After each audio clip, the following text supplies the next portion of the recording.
Hello, everyone, and welcome back to what is probably gonna be the last episode of Disco Elysium.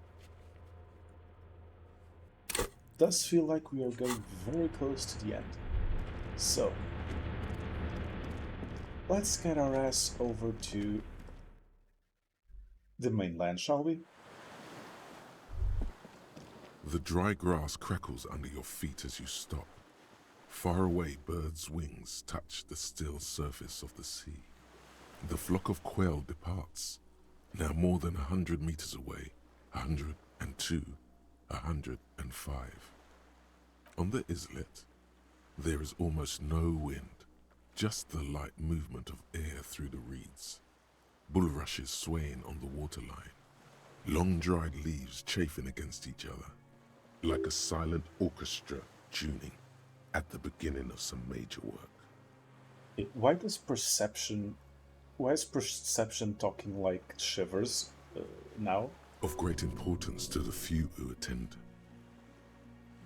To the A west? silent hiss, sea air moving through the needles of a pine tree. The faraway roar of the city, distant like today's dream. Before it, the sound of sand, the low tide filtered through its grains, a bird tending to its feathers. A low hum. The air slowly moves through a concrete box, through its ancient slits and cracks, resonating, hollow. A big building. Air flows out of a pillbox window. There is very little there. The air cossets flowers on a meadow. Absolute silence. Reeds motionless. Bulrushes motionless. Col de Mamadakwa. Oh my god, we found it. Yes, Have you noticed how quiet it is? I have. Is that why we're stopping? I have to listen to one more thing. The lieutenant nods in silence.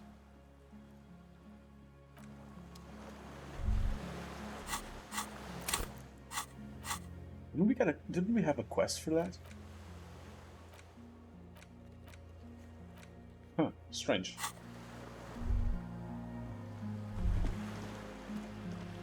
Or maybe we completed it already and I don't remember. The skiff is swaying on the waves by the dock. Let's head back to the mainland. Let's. We are done here. The skiff rocks gently under your weight as you get in. The ride back is uneventful and quiet.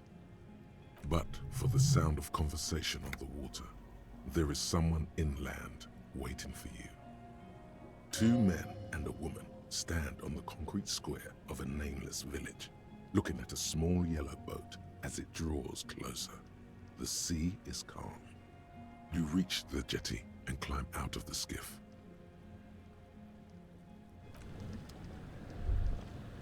Hey, let us go.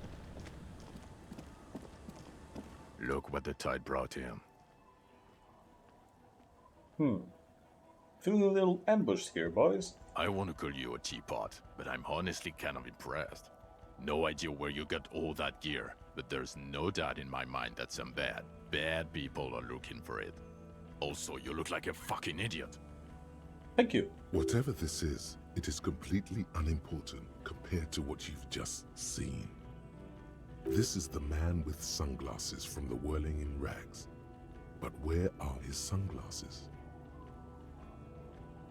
Jarmer, no one else seems bothered by it. Oh, really? They don't seem bothered by it? That's because you're a cop in an exoskeleton. Yeah, I'm a cop in a goddamn exoskeleton. Actually, are you? Are you still a cop? There's so much disco going on, it's hard to tell. Vic, calm down. There's a giant... We're not forgetting about anything. Look at you. Ah, fuck's sake, you're the man with the sunglasses. That's right. And you're some kind of murder machine. Who are you people? As if it wasn't obvious. Hello, I'm Trent Heilerstein. I believe we've met on several occasions.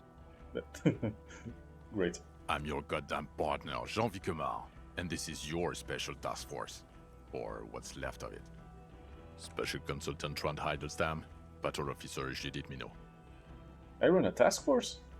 Hi. We've come to scrape what's left of you off the pavement. Lieutenant Kim Kitsuragi, Prison 57. We've just come from the island, where our investigation led us. The scene is making even him feel as though he has to justify your actions. We might need your help with something later. As if he recalled that he's in fact a decorated police lieutenant and not a naughty boy. Well, I don't think those two things are mutually exclusive. He might be a very naughty boy. We don't know. We haven't asked him. But this is clearly a departmental matter, so I'm going to leave you to discuss it among yourselves. Okay, we gotta have my back. It's good to meet you, Lieutenant Kitsuhagi. Letting the lieutenant know he shouldn't feel embarrassed over the shitstorm that's about to befall you. What's all this then? Ari, we want to help you. Trond, I believe this is where you come in?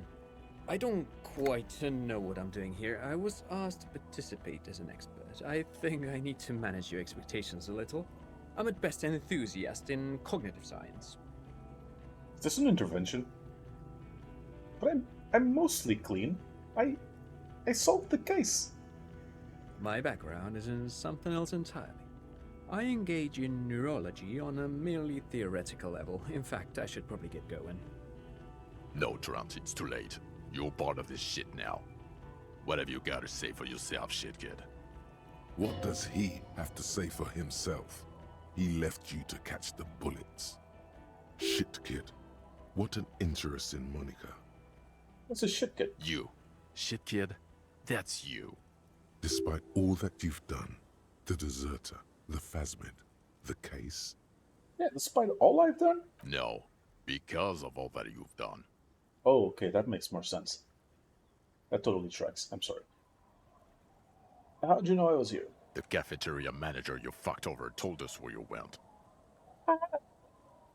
Fucked over is a very strong word.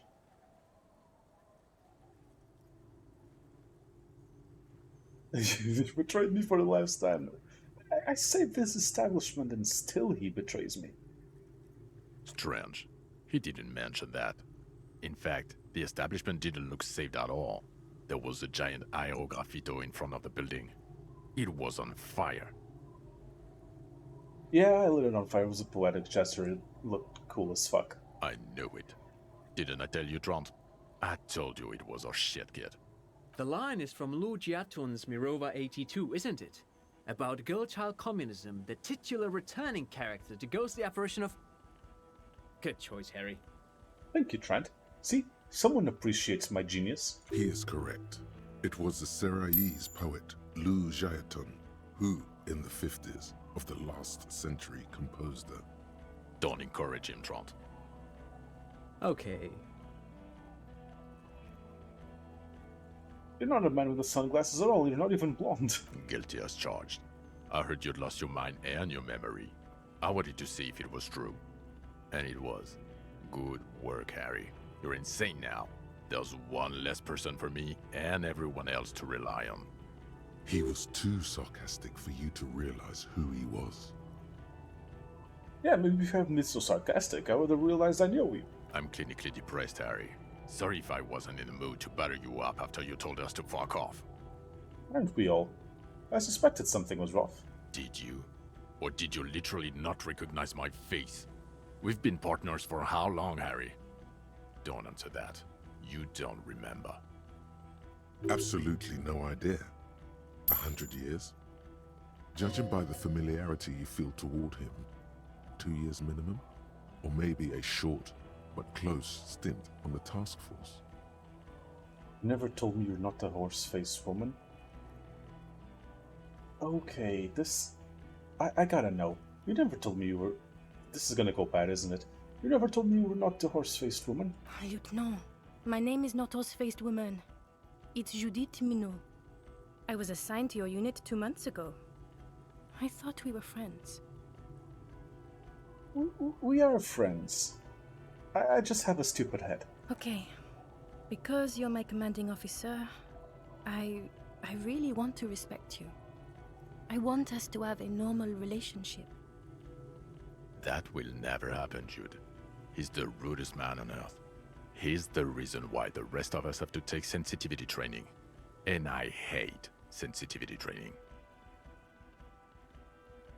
That probably means you need sensitivity training. But yeah, this is probably fair. So Trent Hiddleston turns out to be special consultant Trent Hiddleston. Yes, I'm Trant Hiddleston. I never said I wasn't Trant Hiddleston. So what are you special consulting? What indeed? I was asked to share my take on some of the more obscure theories developed in Königstein in the 30s, like partial psychotraumatic amnesia, group personality theory. He's here to see if you're insane.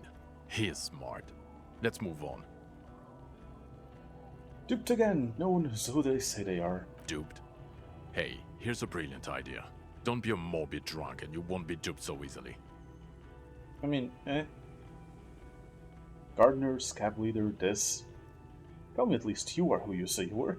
Yes, I'm still Kim Kisuragi, still a lieutenant from Precinct 57. Still caught up in this crossfire, too. What's this you say about a task force? Yeah, Major Crimes Unit, under Lieutenant Dubois and Vicomar. Ring any bells? Who else is in this? Refresh your memory? It's a goddamn Major Crimes Unit. There's you, me, Jude, Trant fucking Hiddleston, and Guillaume Baby. I'm technically just a civilian advisor. Oh, fuck you. You're part of this shit show. Who the fuck's Guillaume Bevy? Oh, that's an interesting story, actually. Guillaume Bevy is a police reporter who joined our team. He was really good. Then he left because he lost faith in your ability to lead the unit. Other people have left too. Good, smart people. People we won't get back. Only me and this really patient patrol officer are still here. And Trant because I'm forcing him to stay. Hey, how are you forcing Trent to stay? Is this Guillaume Bevy blonde and partial to sunglasses? Is he blonde with sunglasses? See? There. He's getting it. I was impersonating him. Look at me, I'm G. Bevy. It was going to be funny, but then you really did have brain damage. So not so much anymore. He sincerely thought it was going to be amusing for both of you. Okay, so what does the unit do exactly? Do? It's a major crimes unit. We clear the desk of cases so Precinct 41 doesn't look like the worst station in town. We are shit tier now, Harry. Because of you. The 41st isn't...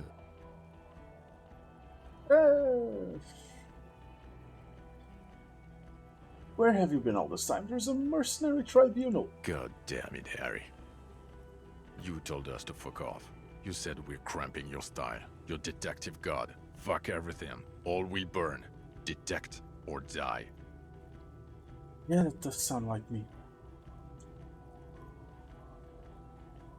Oh, we'll burn satellite office.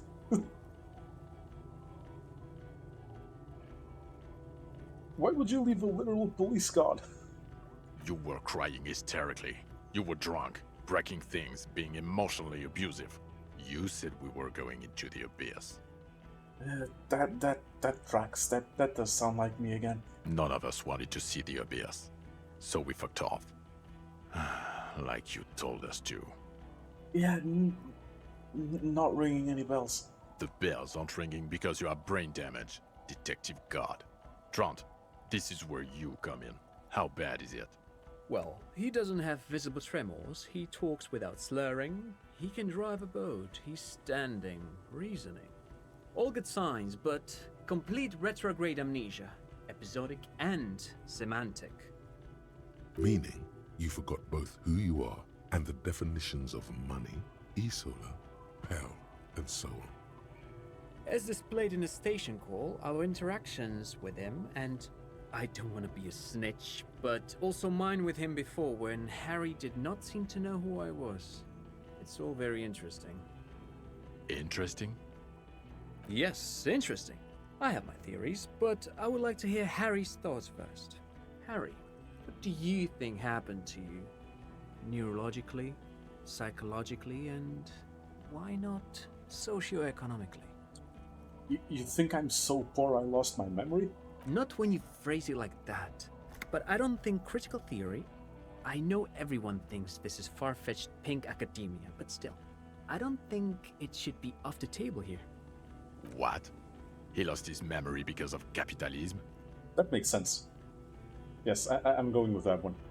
No, not like that. I'm not talking Vrede for school here. But Harry, I asked you, what do you think happened? I drank so much I lost my memory. I'm highly experienced detective. Something so sad happened to me that I couldn't be me anymore. It was a defense mechanism.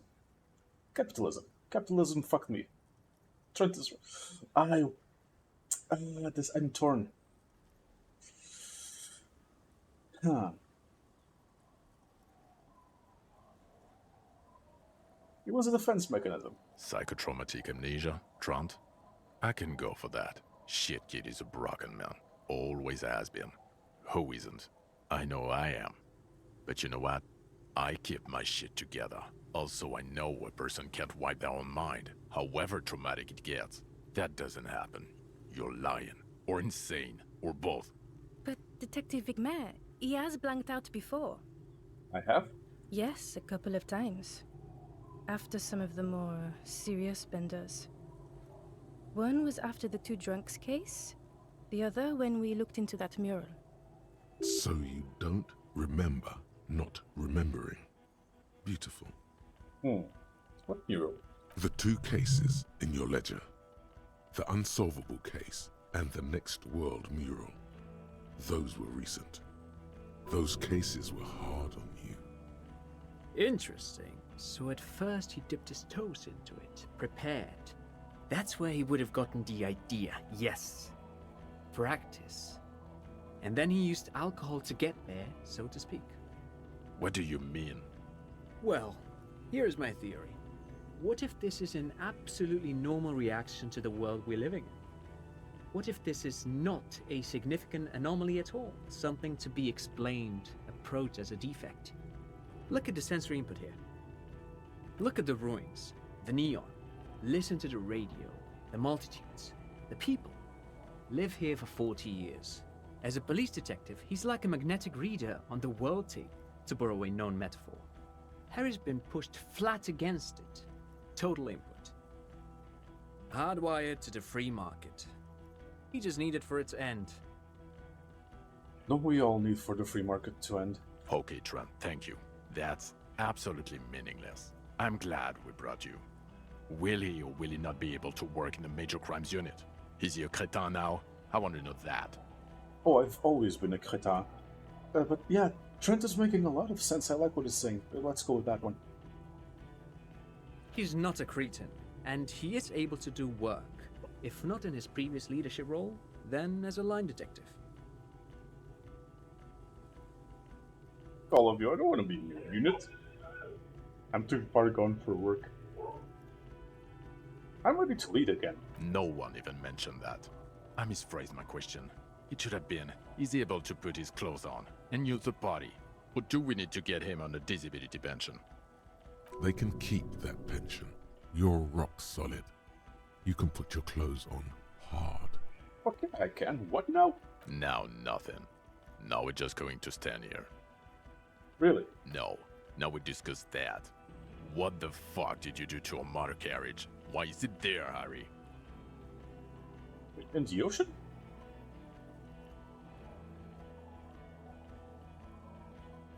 I thought the killer would be underwater. It was stolen by traffic hooligans.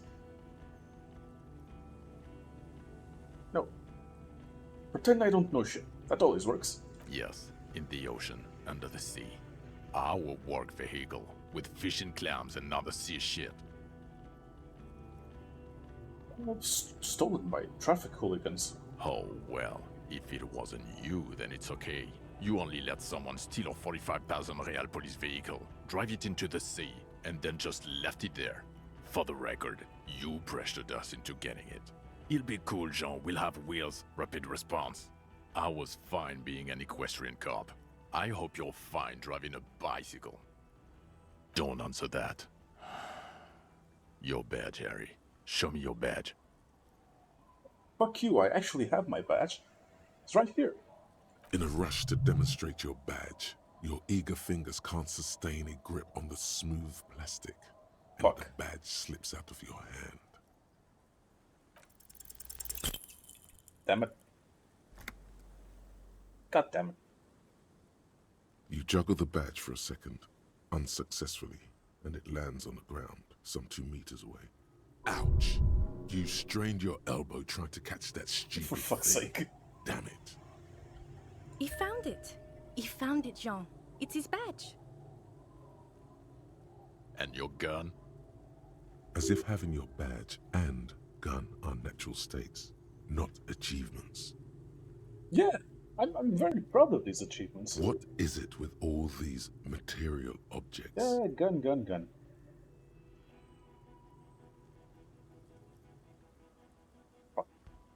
Should I go with a rifle? Gun, badge, car. They're all things. Things don't matter. People do. You're drunk, aren't you? You lost your gun and you're drunk. You're a drunk, gunless bum. I can't smell it. I didn't lose my gun. I have my gun. We're not talking about the fucking gun anymore. We're talking about the vaporized cloud of ethanol coming from your mouth. This is so unfair. He knows you have the gun, and still he's punishing you.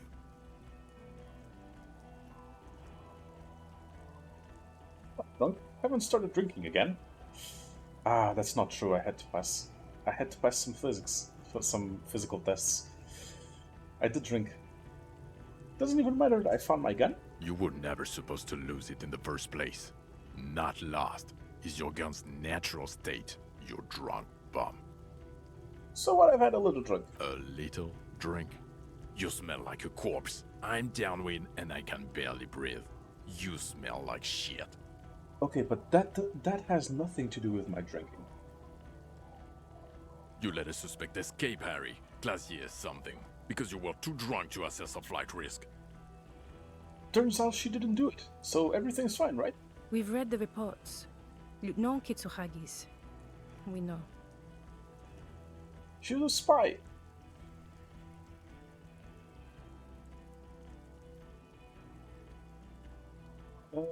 Not taking her in was the right thing to do. She gave us a vital clue that led us to the island. Oh, well. If she was nice.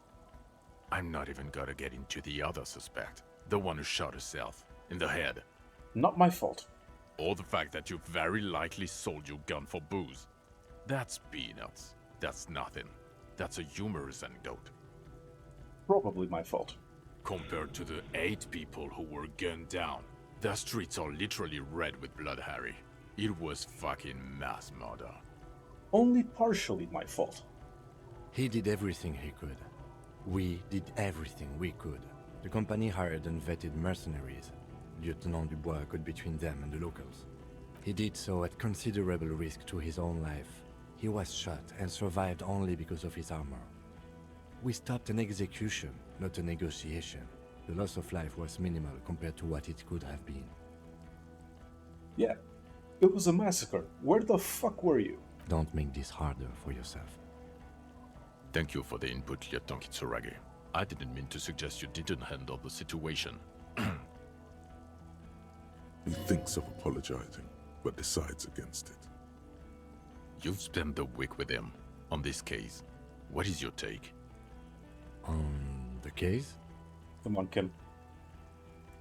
Come on, Kim. We're bros. We're buddies. Maybe lovers. Come on. On Lieutenant Geoffrey Dubois. You love me. You gotta tell him the truth. You gotta tell him that you love me. Well, the drinking, the lost gun, also losing his badge, that's all true. And he's been drinking on the job. Kim, how could you do this to me? I only drank because I had to pass that strength test. It helped solve the case. I didn't do drugs. The man sighs deeply. Then there's the apocalypse thing. At first I thought it was a joke, but it's not. He actually thinks the world is about to end, in a bloodletting or gloaming. We're about to become vapor, even. I'm just trying to warn you, Kim, and I want you to all to be aware of what's coming for us. It's worrying, especially considering his political views. Detective Dubois is, as you may know, a Mazovian socio-economist. He's even gotten involved in a highly theoretical underground reading group, which, again, for a police officer, is unusual. Is it a crime to be based? You should yell something. I'm a policeman of the state to come. No, that's not a good idea. Yes, let's let the big boys talk. Yeah, probably for the best.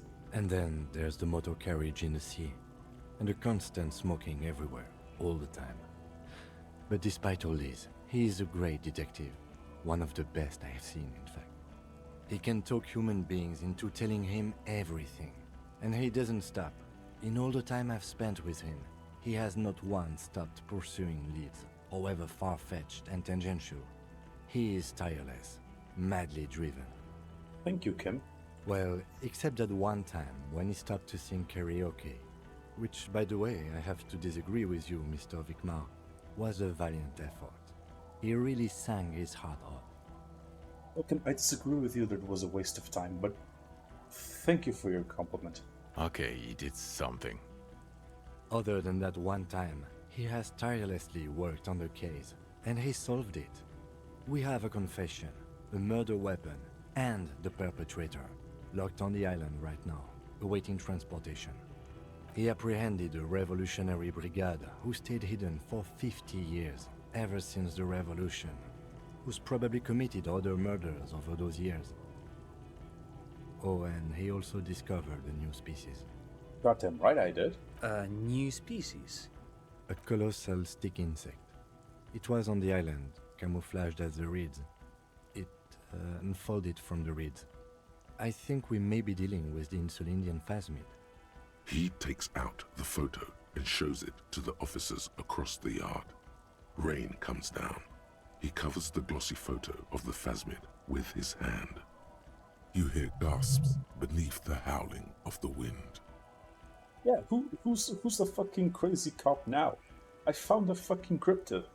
As you can see, it's about 3 meters tall. In fact, we think it may be the largest land invertebrate ever discovered. Oh, shakalaka, motherfucker. No, so as you can see, I'm pretty okay detective and an absolutely giant communist. Fucking hell. Is this somehow connected to the case? Maybe. I swear I wasn't on drugs when I communicated with the phasmid. Detective? I believe a pheromone it emits may be responsible for the killer's mental degradation. The old man was not aware of the phasmid's presence. Exhibiting a strange, atypical dementia, he fell into a stupor after its appearance. He became near catatonic. So it is connected. It's all connected. I must say, this is absolutely extraordinary. I don't even have words for it. Yes. It really does make it hard to fire the drunk. This is a very, very sad man who has just seen something that's made him forget his sadness. Now you make your case. Now is the time. Now or never. Also starting a nightclub in the church.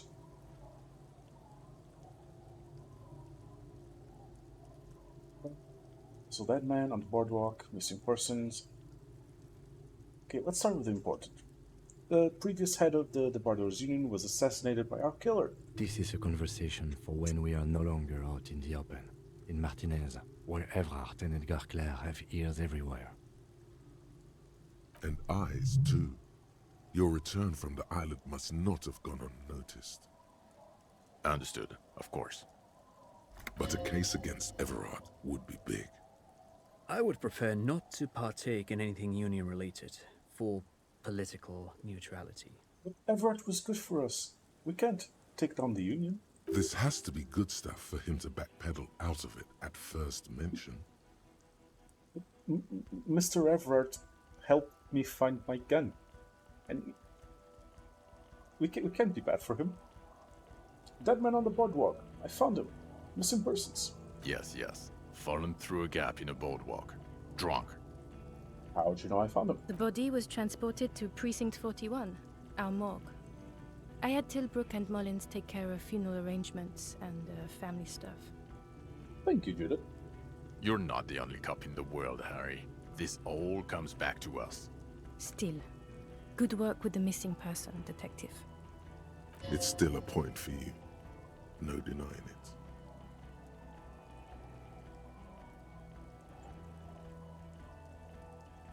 Confiscated drugs from Kuno's dad. Who's Kuno? A little cunt in... You don't want to know. Yeah. No. You're right, Lieutenant. I don't. You snorted the drugs, I know you did. It's alright. I mean, at this point, anything is but the drink. So drugs is fine, but alcohol no. Interesting line there. The Phasmid was female. Female? What makes you think so? I communicated with her. You had to see it. It had the subdued colors of a female. And the nesting behavior too, I think. Incredible. Were there eggs in the nest? Not as far as I could see. There were other things there, though. It's interesting time. Forget about the rest. I think it reproduces by parthenogenesis. It had gathered items in its nest. Helmet and a scope. Actually, you know, this would indicate it was a male. This is far from anything in my field, but I think such nests are called bowers. They are for attracting mates. Bowers are built by males of the species who can't afford colorful mating displays physically. This one was plain colored. I still think it was a female. Of course, as I said, I'm only guessing. I didn't see it. It must be robust if it can move a whole helmet with its limbs. I think it reproduces by parthenogenesis. As in cloning itself? What makes you think so? It told me. Mm-hmm. Then it wouldn't matter if it's male or female. The bower would just be rudimentary behavior from before the parthenogenetic mutation. That makes sense, yes. Very interesting. Such organisms are extremely vulnerable to disease. A single strain of bacteria could wipe out the whole species. We're probably looking at conservation efforts here. It had mandibles that looked like hair, and it was completely white on the inside. Yes, but also reed-colored, beige and brown, a little green on the outside. After unfolding from a single stalk, it still retained parts that looked like reed tufts on its limbs. Incredible. The PR value of this is exceptional. Carp discovers new species. Maybe even discovers the Insulindian phasmid. No, that's too much. No, that's exactly what I did. This would really help with some of the problems we've been having. Absolutely, this is great.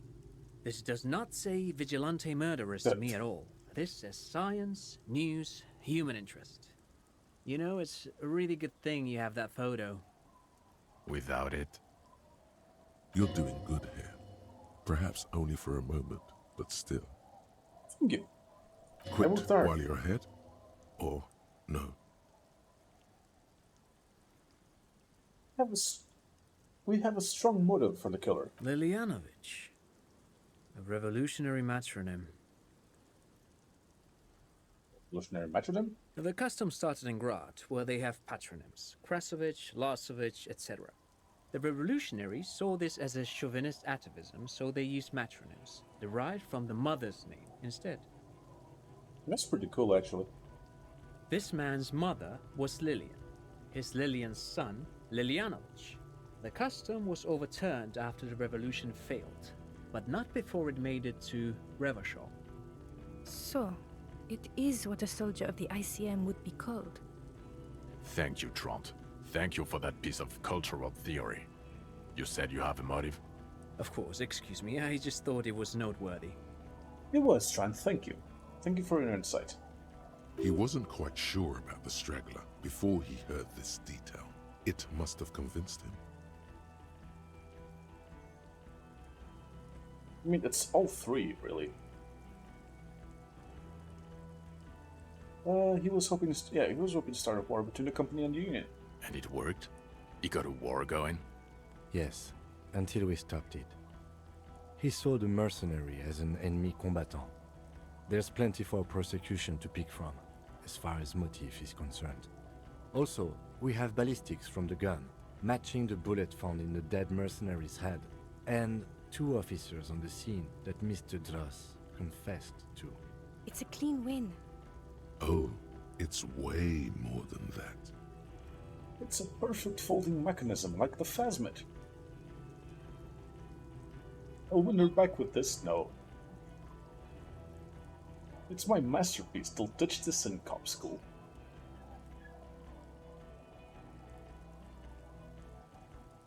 It could be a little neater. Yeah, it could be a little neater. Get over yourself. You're not a perfectionist. You're a cop and you did a good job, with a lot of help from Lieutenant Kitsuragi.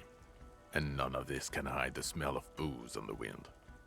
God damn it. It is bad. Even you can smell it. Chin up. Keep focusing on the positives here. I also started a nightclub. What was that? It sounded like you set up a nightclub in the church. I reinvigorated the local nightlife. Yeah. 4 kids were living in a tent on the ice. They were going to drown when it melted. It's not optimal, but the building was abandoned, so he put them in there. It's okay. It's not that okay. Get off this subject now.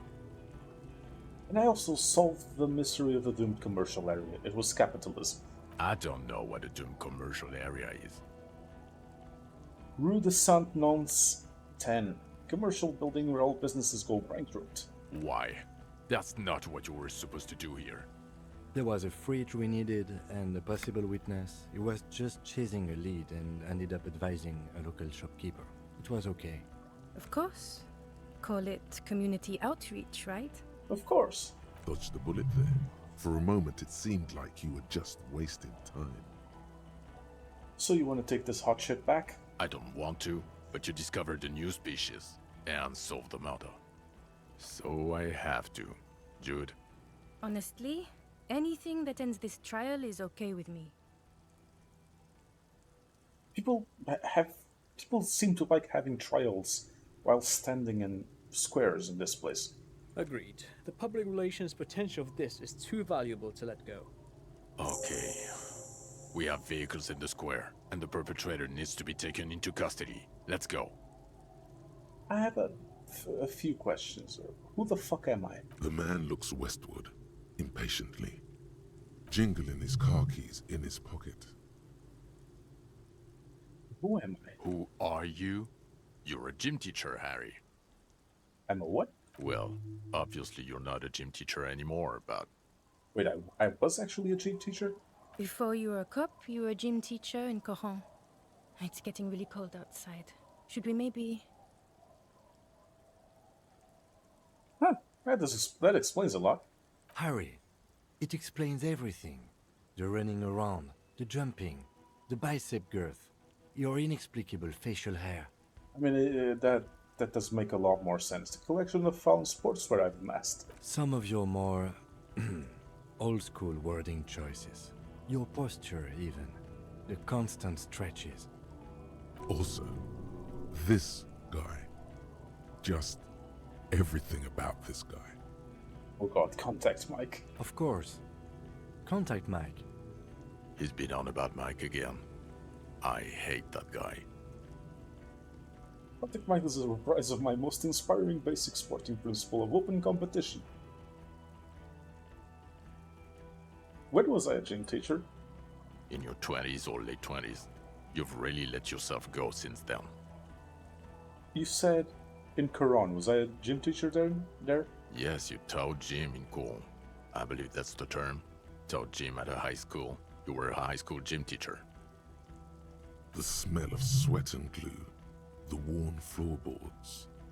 Kuro is just east of Jamroad. It was a short walk every morning. to the baseball field or the sports building. High school. Harry, your goings-on with Kuno, Andre, Acel, the whole thing on the ice. That's why you are so juvie. Yeah, I'm down with the youths. His smirk suggests barely contained laughter. Contact Mike the replies of my most inspiring basic sporting principle. Oh, you don't say. Does he also vault an impassable gulf of finance and privilege? It is getting cold out. Why did I join the RCM? The regular. You found some chick. She inspired you to fight the big fight. Be more than you are. All that. And then she left. You, every morning, walking from Voyager Road to teach gym.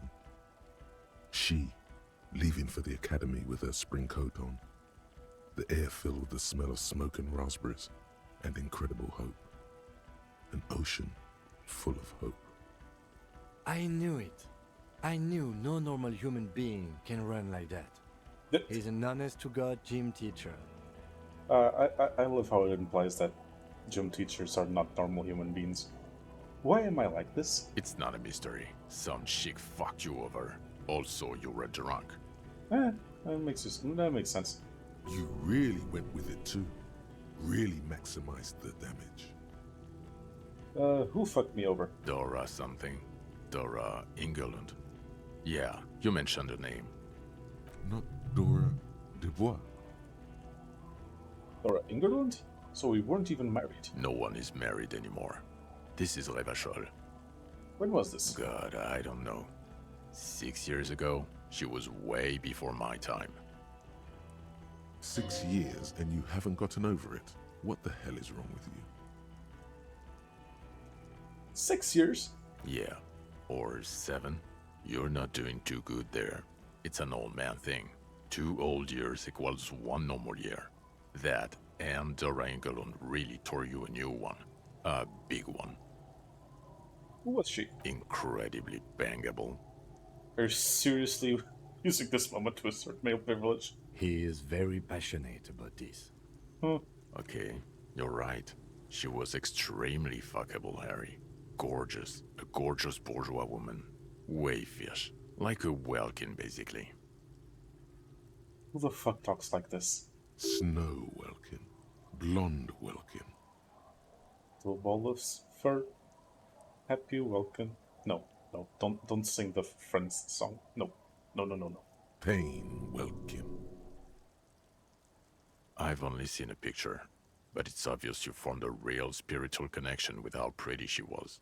One you never recuperated from. Look, the sun is going down. It's time to go home. I think she taught in the Académie des Arts, east of the river. Way east. Hard to say which came first, the middle-class chick or the drink. Egg and the chicken kind of thing. My point is, you need to see a psychiatrist about this shit.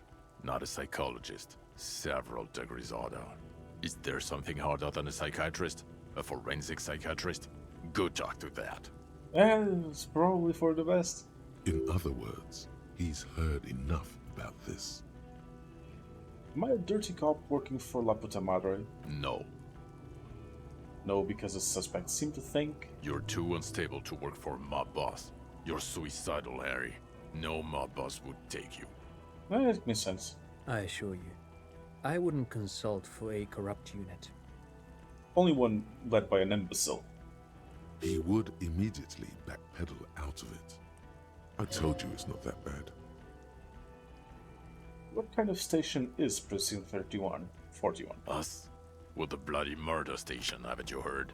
We're the bad guys. No one likes us. That's not true. Jamrock is too big for one precinct.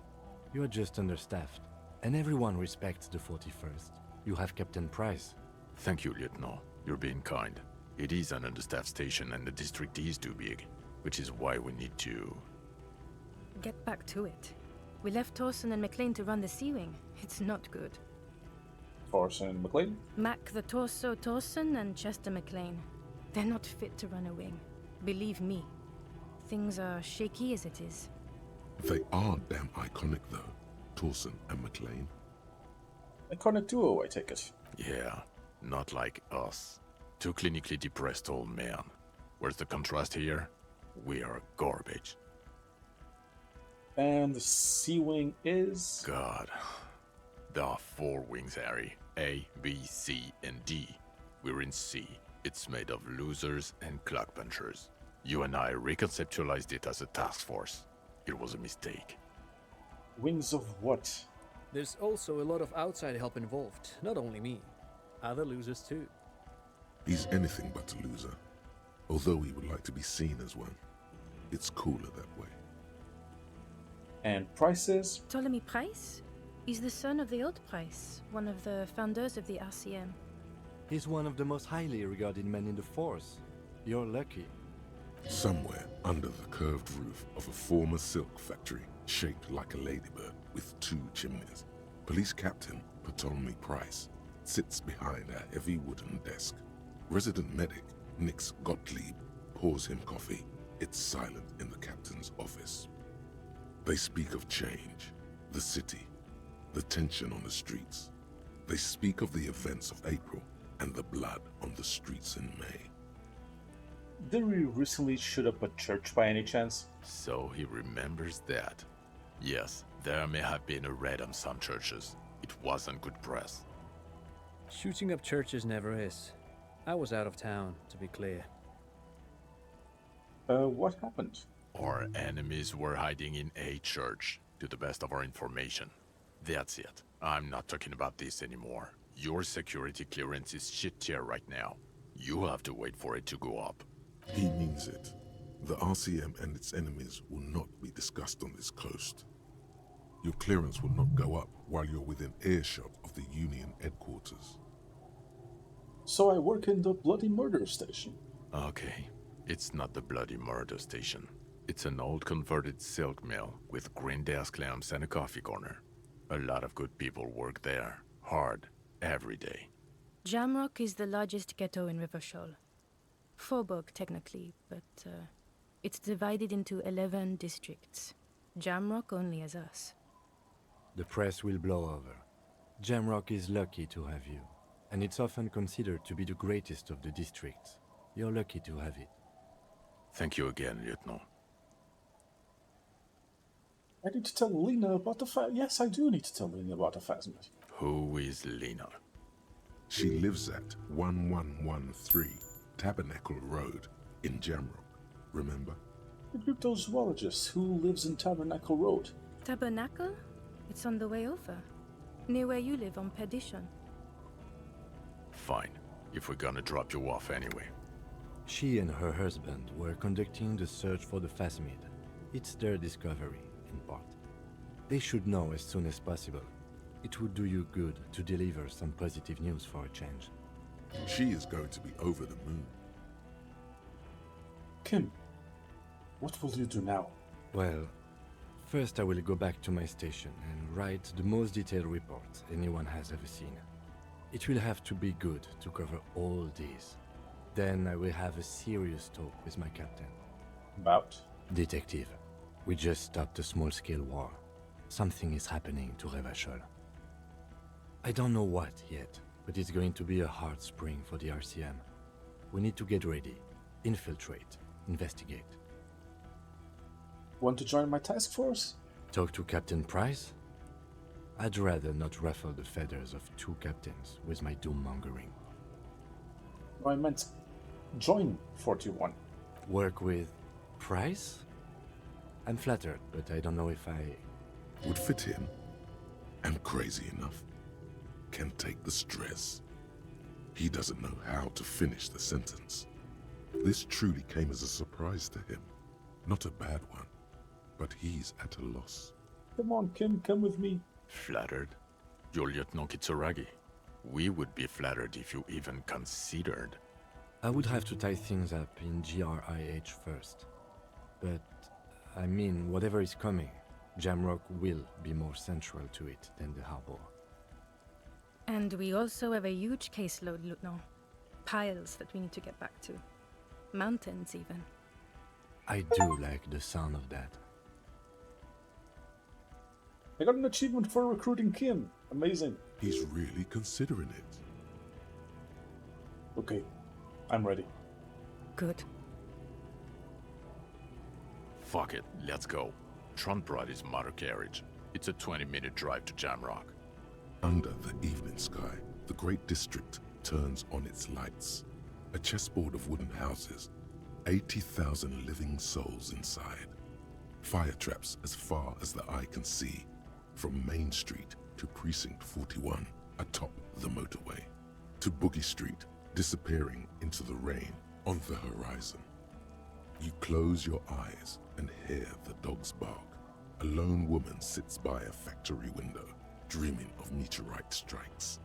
On Rue de Saint-Jérôme, a square bullet slides into a square-shaped chamber. In Old South, a man without eyelids smiles. Spring Dawson? Yes. McLean? Yes. Heidelstein? No. Vicmere? Yes. Dubois? Of course. Really? Nix Gottlieb looks up from the list. I hear he's unstable. You say that like it's a bad thing. Captain Potomny Price gestures with a ballpoint pen. It's dim in his office, and the curtains are drawn. Harry's our man.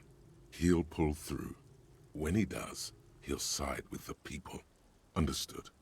Gottlieb returns to the list. Minnow? Of course. Wonderful. Then can we please just go back to Jamrock now? No. Let's go back. And I guess that's the end. This game is amazing. This is a fucking masterpiece, is what it is.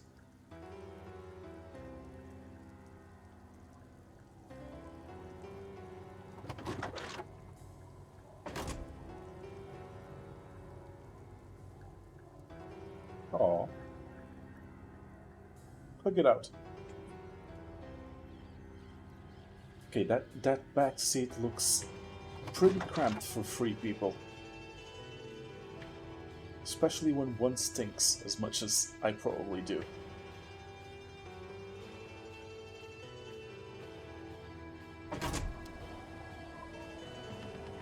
And that was Disco Elysium. Thank you everyone for watching.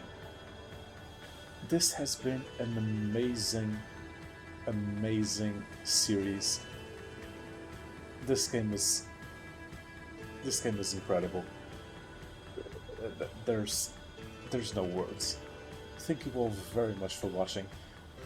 I might do a season 2 eventually.